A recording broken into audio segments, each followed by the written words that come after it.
Sábado 12 de junio, lección número 11, el santuario del nuevo pacto, para memorizar. Pero por eso Cristo es mediador de un nuevo pacto, para que los llamados reciban la herencia eterna prometida. Hebreos 9:15.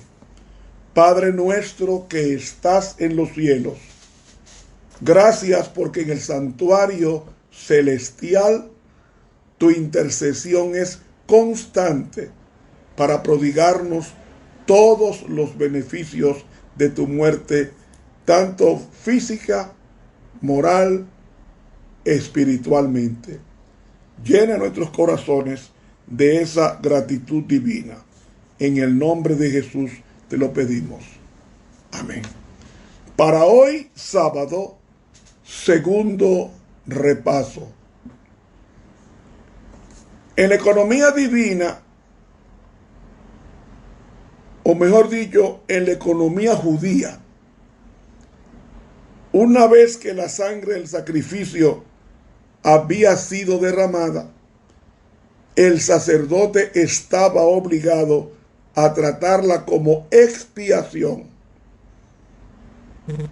Una parte vital del ritual del santuario también era quemar el incienso sobre el altar de oro.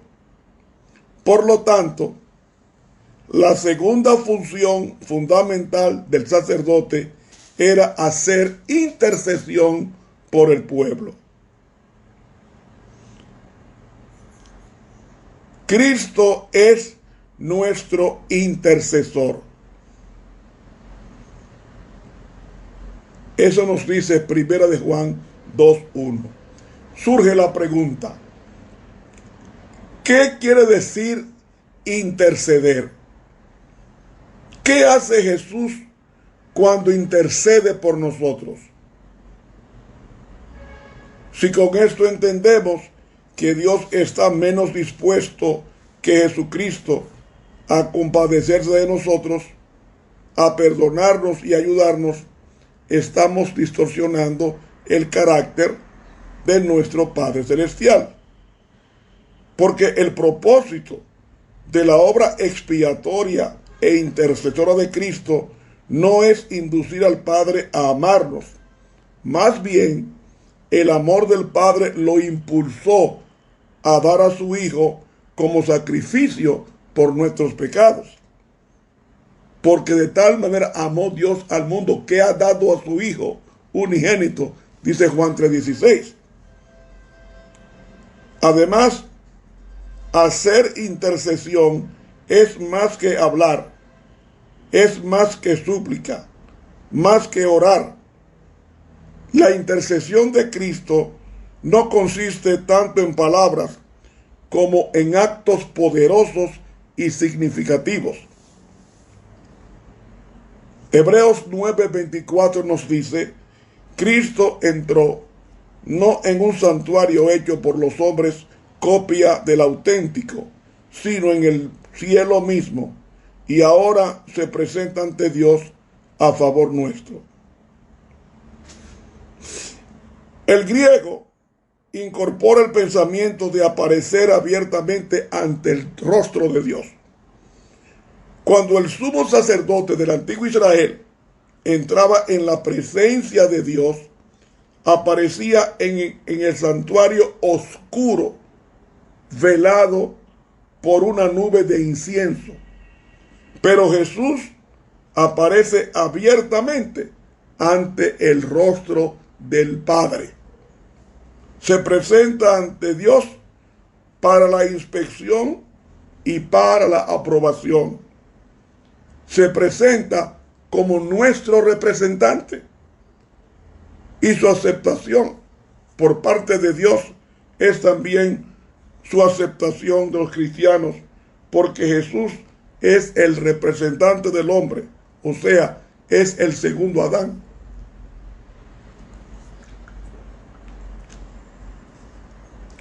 Como representante nuestro,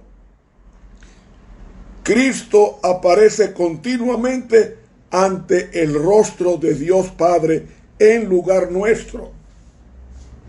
Por eso dice Hebreos 7:24, por cuanto permanece para siempre, tiene un sacerdocio inmutable, viviendo siempre para interceder por nosotros. Su intercesión es la de un cuerpo traspasado y quebrantado, y de una vida inmaculada, dice el Conflicto de los Siglos en la página 412 de la Pluma Inspirada. La sangre rociada de nuestro Señor habla mejor que la de Abel. Así que la importancia de la obra intercesora de Cristo puede ser ilustrada de forma eficaz enumerando algunos de los beneficios otorgados a los seres humanos por esa intercesión. Por ejemplo, la intercesión de Cristo se extiende a toda la raza humana durante toda la vida y garantiza beneficios temporales. Dice la sierva de Dios en el libro Comentario Bíblico tomo 1, página 1096, lo siguiente. En el caso de Adán, ¿por qué no se puso en vigor la pena de muerte inmediatamente? Porque se encontró una manera de rescatarlo. El unigénito Hijo de Dios se ofreció como voluntario para tomar sobre sí mismo el pecado del hombre y para hacer la expiación de la raza caída. Al instante en que el hombre escogió bien las tentaciones de Satanás e hizo las mismas cosas que Dios le había dicho que no hiciera, Cristo, el Hijo de Dios, se colocó entre los vivos y los muertos diciendo: caiga el castigo sobre mí, estaré en el lugar del hombre, él tendrá otra oportunidad. Comentario Bíblico tomo 1, página 1099 de la Pluma Inspirada. Y otra cita de ella: en virtud de la obra expiatoria de Cristo que había de producirse, la raza humana recibió una moratoria de la ejecución y otro juicio. Palabras de Vida Gran Maestro, página 121. Cada momento que prosiga el tiempo de gracia para los seres humanos es debido a la continua intercesión de Cristo en el santuario celestial. Cada día que usted y yo vivimos da testimonio del beneficio de su obra mediadora.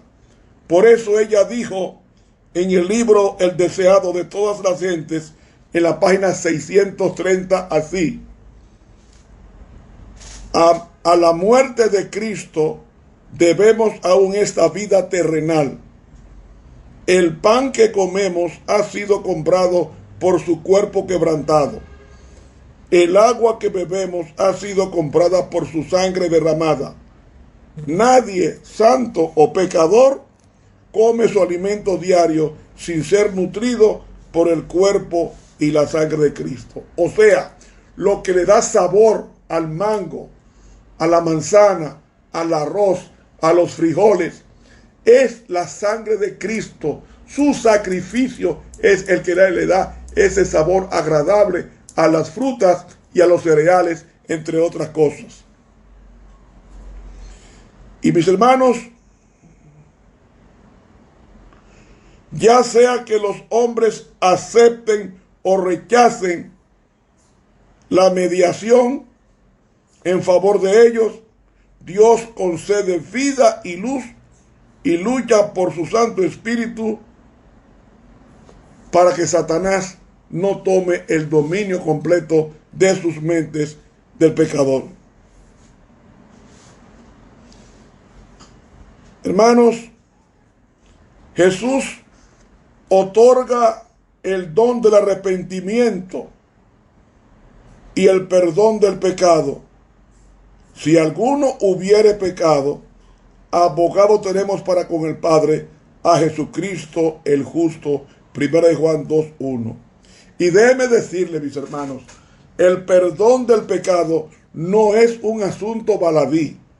Dios no puede simplemente decir, bueno, esta vez te la voy a pasar. Satanás presentó la acusación de que la justicia es contradictoria con la misericordia. Por lo tanto, es imposible que un pecador sea perdonado. Y cada pecado debía recibir su castigo, sostenía insistentemente Satanás. Y si Dios remitía el castigo del pecado, no era un Dios de verdad justo. Y dice la sierva de Dios que insistía en que Dios no podía ser justo y al mismo tiempo mostrar misericordia al pecador. El deseado, página 723. Mis hermanos, la justicia exigía los sufrimientos del ser humano, pero Cristo suministró los sufrimientos de un Dios. Dios no puede perdonar pecados a expensas de su justicia, su santidad y su verdad. Dice Dios, pero es seguro que perdona pecados y los perdona totalmente. No hay pecados que Él no perdone. Esta es la única esperanza del pecador. Y si depende de ella con fe sincera, estará seguro del perdón. Un perdón pleno y gratuito. Así que, mis hermanos, el perdón significa más que la cancelación de una deuda. Incluye la restauración del infractor a la plena comunión con Dios. Recibimos perdón cuando acudimos a Cristo por primera vez. Desgraciadamente, nuestra necesidad de perdón no es simplemente una experiencia que ocurra una sola vez. Más bien, nuestro reiterado pecado hace necesario un perdón reiterado. Si alguno ha pecado, abogado tenemos en el cielo. Y cuando venís con corazón humilde, encontráis perdón, pues Cristo Jesús está representado como estando continuamente ante el altar, donde ofrece momento tras momento el sacrificio por los pecados del mundo. Porque Él es ministro del verdadero tabernáculo que el Señor levantó y no hombre. Las sombras simbólicas del tabernáculo antiguo no poseen más virtud alguna. No debe realizarse más una expiación simbólica diaria y ritual o anual. Pero el sacrificio expiatorio efectuado por un mediador es esencial debido a que se cometen pecados continuamente.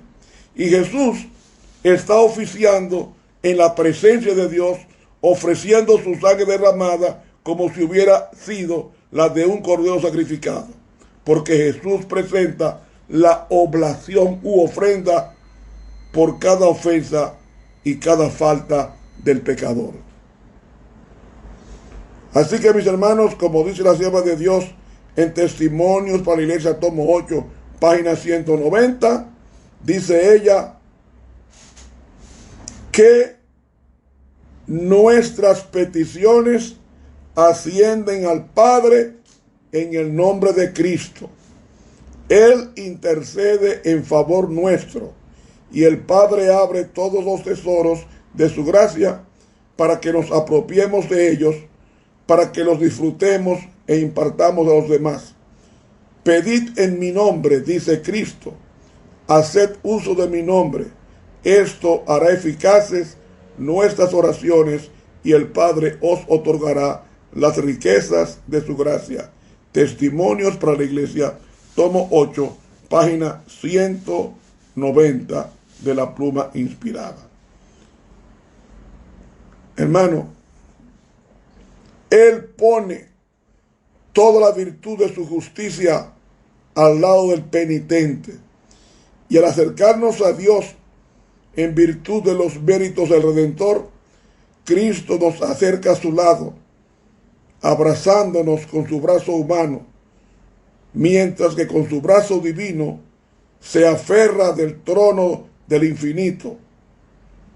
Vierte sus méritos, cual suave incienso, dentro del incensario que tenemos en nuestras manos para dar estímulo a nuestras oraciones.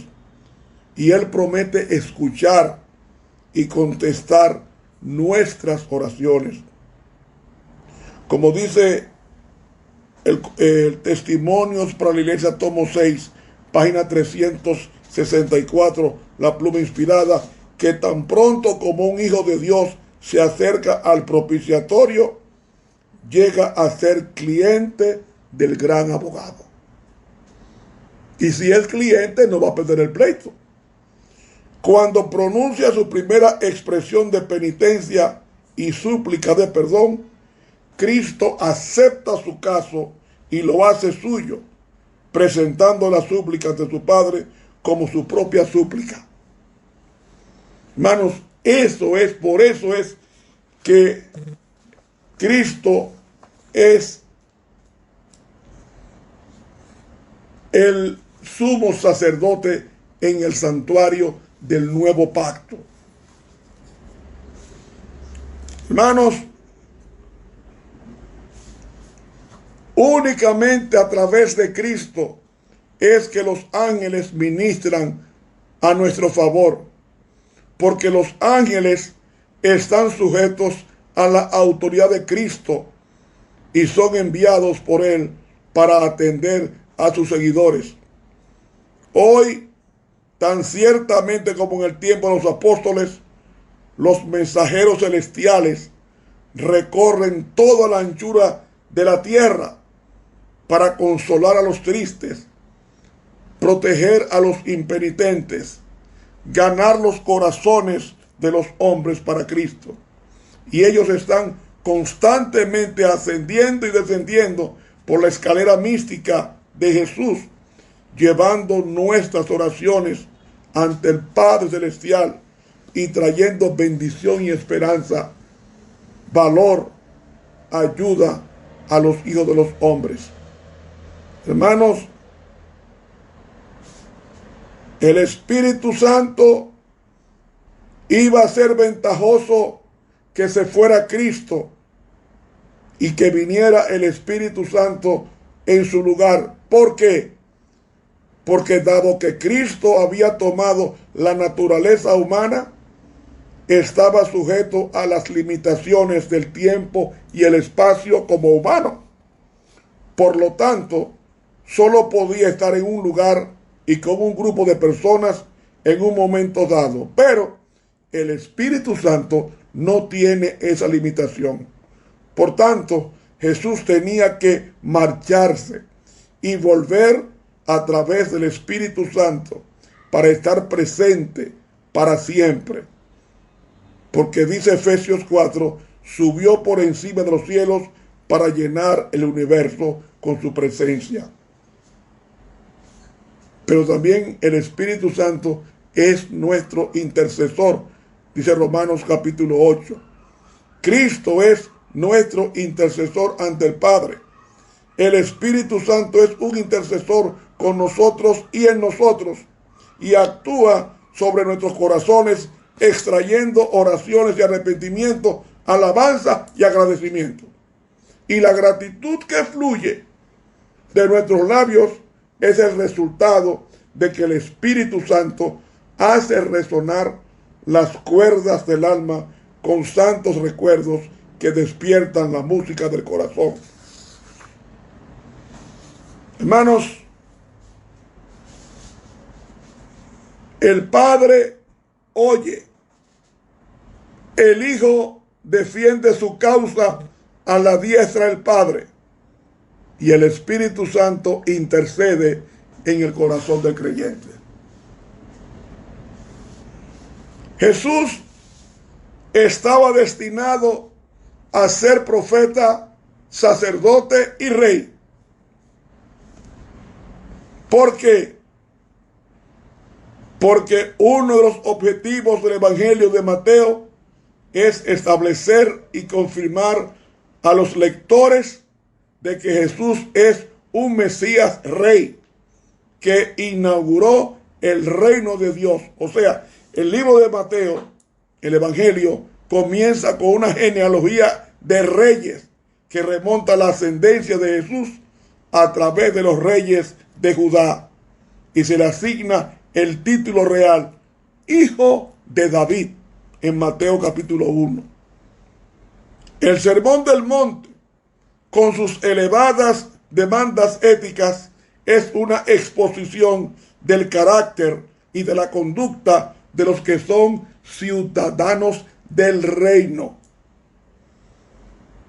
Satanás y sus ángeles establecieron un antirreino en ese planeta, un reino que desafía la autoridad de Dios y de su Hijo. Es un antirreino de tinieblas y falsedad. Es un reino construido sobre el principio de la búsqueda del yo y de la autoglorificación. Por eso Jesús lo llamó el príncipe de este mundo y Pablo lo llamó el Dios de este siglo. Eso quiere decir que el gran engañador se arrogó los honores que pertenecen a Dios. Y la venida de Cristo al mundo y su ministerio aquí constituyeron una invasión del reino de Satanás por parte del reino de Dios. Y una de las razones por las que Jesucristo entró en la historia de este mundo era para destruir las obras del diablo. Jesús es, en la parábola, el hombre más fuerte que entró en el dominio del diablo. Lo venció y le quitó las armas en las que confiaba. Lucas 11, 21 y 22. Despojó a los principados y a las autoridades y los exhibió públicamente, triunfando sobre ellos en la cruz, dice Pablo en Colosenses 2.